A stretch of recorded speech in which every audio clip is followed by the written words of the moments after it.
ஒரு காலத்துல நம்ம பூமிக்கும் சனி கிரகம் மாதிரியே வளையங்கள் இருந்திருக்கு.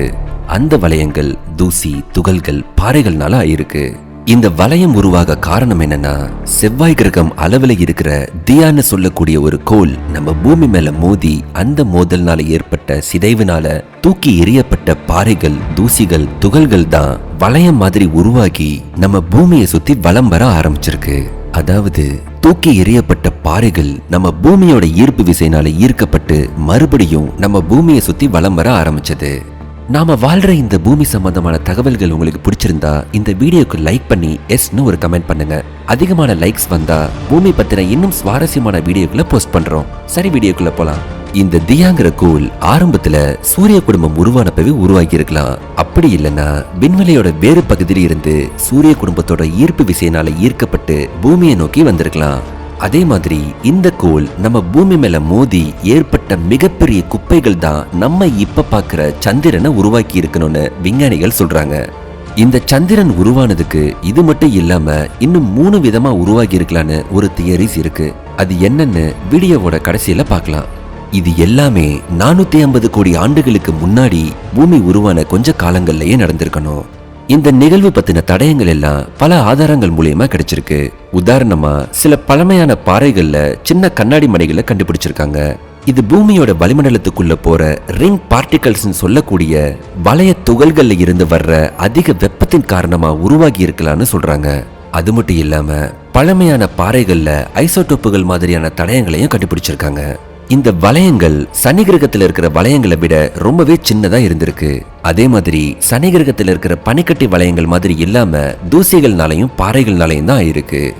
இந்த வளையங்கள் எல்லாம் கடல் மட்டத்திலிருந்து கிட்டத்தட்ட 620 மைல் உயரத்துல ஆரம்பிச்சு நம்ம சர்வதேச விண்வெளி நிலையத்தை விட பூமியில் இருந்து ரொம்ப தூரத்துல இருக்கிற ரோச் எல்லை வரைக்கும் நீளமா இருந்திருக்கு. சரி, ஒருவேளை பூமிக்கு வளையங்கள் இருந்திருந்தா என்ன ஆகியிருக்குன்னு பார்க்கலாம். பூமிக்கு மட்டும் வளையங்கள் இருந்திருந்தா கண்டிப்பா இது பார்க்கவே ரொம்ப அழகான காட்சியா இருந்திருக்கும். ஏன்னா சனி கிரகத்தோட வளையங்கள் நம்ம சூரிய குடும்பத்தோட ஒரு அடையாள சின்னம்னே சொல்லலாம். ஆனா ஒருவேளை பூமிக்கு வளையங்கள் இருந்திருந்தா சனி கிரகத்தோட வளையங்கள்ல இருக்கிற மாதிரி பனிக்கட்டிகள் இருந்திருக்காது.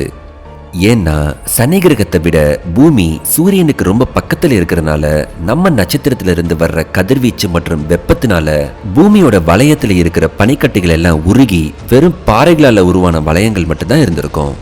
இந்த விஷயத்தை பத்தி இன்னும் நம்ம ஆராய்ச்சி செய்யறதுக்கு முன்னாடி இந்த வளையங்கள் எப்படி உருவாகுதுன்னு நம்ம முதல்ல புரிஞ்சுக்கணும். பொதுவா கிரகத்தை சுத்தி வர்ற இந்த வளையங்கள் முழுசுமே தூசி, துகள்களால தான் நிறைஞ்சிருக்கும். அதே மாதிரி சின்ன பாறைகள்ல இருந்து பெரிய பெரிய பாறைகள் வரையும் இருக்கும். இதுல இருக்கிற துகள்களும் பாறைகளும் கிரகத்தை சுத்தி இருக்கிற சுற்றுப்பாதையில இருக்கிற ஈர்ப்பு விசையினால ஒண்ணுக்கொன்னு மோதிக்கிட்டே இருக்கும். அப்படி மோதுறனால உருவாகிற சிதைந்த பொருட்களை பார்க்கும்போது ரொம்பவே அழகா இருக்கும். நம்ம சூரிய குடும்பத்தில் இருக்கிற ஜூபிட்டர், சாட்டர்ன், யுரேனஸ், நெப்டியூன் மாதிரியான 4 கிரகங்களுக்கு வளையங்கள் இருக்கு. இத வாயு கிரகங்கள்னு சொல்லுவாங்க.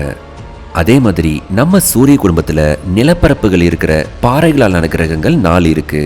அது என்னன்னா புதன், வீனஸ், பூமி, செவ்வாய். இந்த கிரகங்களுக்கு வளையங்கள் கிடையாது.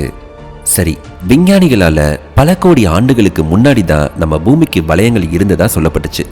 இப்போ ஒருவேளை அந்த வளையங்கள் இப்பவும் இருந்தா என்னென்ன விளைவுகள் நடக்கும்னு சொல்றேன். பூமிக்கு வளையங்கள் இருந்திருந்தா பூமியோட தோற்றமே வேற மாதிரி இருந்திருக்கும். இந்த வளையங்கள் கிரகத்தை சுத்தி ஒரு பிரகாசமான பட்டையான பாறை மாதிரி இருந்திருக்கும்.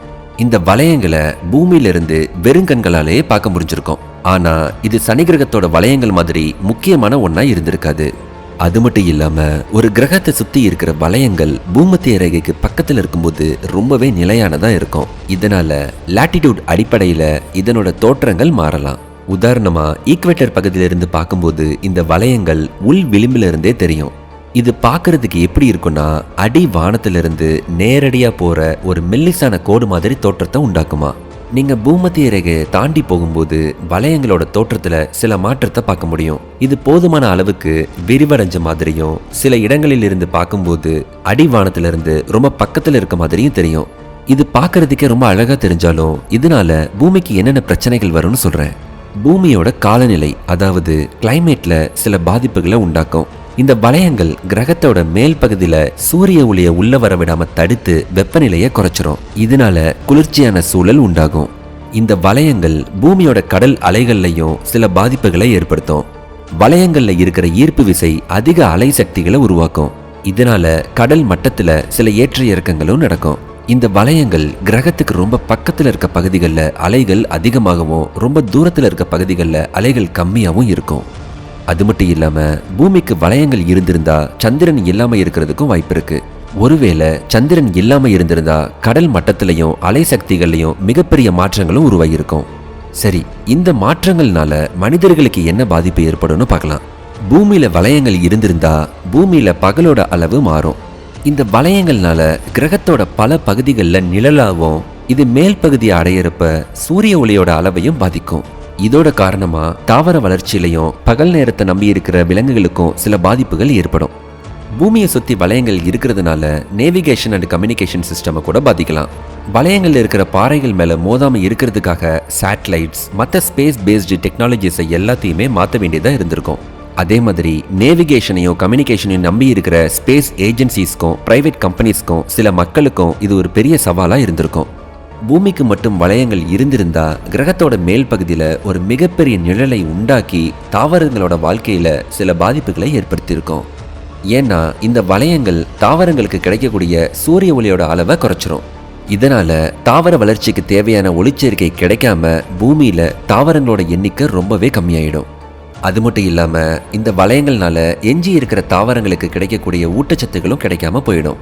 அப்படி இல்லைன்னா வளையங்கள்ல இருக்கிற தூசி துகள்கள் இது எல்லாமே கிரகத்தோட மேல் பகுதியில் விழுந்து மிகப்பெரிய மாசுபாட்டை உண்டாக்கும்.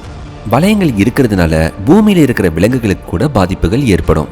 ஏன்னா வளையங்கள்ல இருந்து வர்ற ஒளி இரவு நேர உயிரினங்களுக்கு குழப்பத்தை ஏற்படுத்தும். அது எப்படின்னா பொதுவா இந்த இரவு நேர உயிரினங்கள் நட்சத்திரத்தோட வெளிச்சத்தை நம்பிதான் வாழ்ந்துட்டு இருக்கு.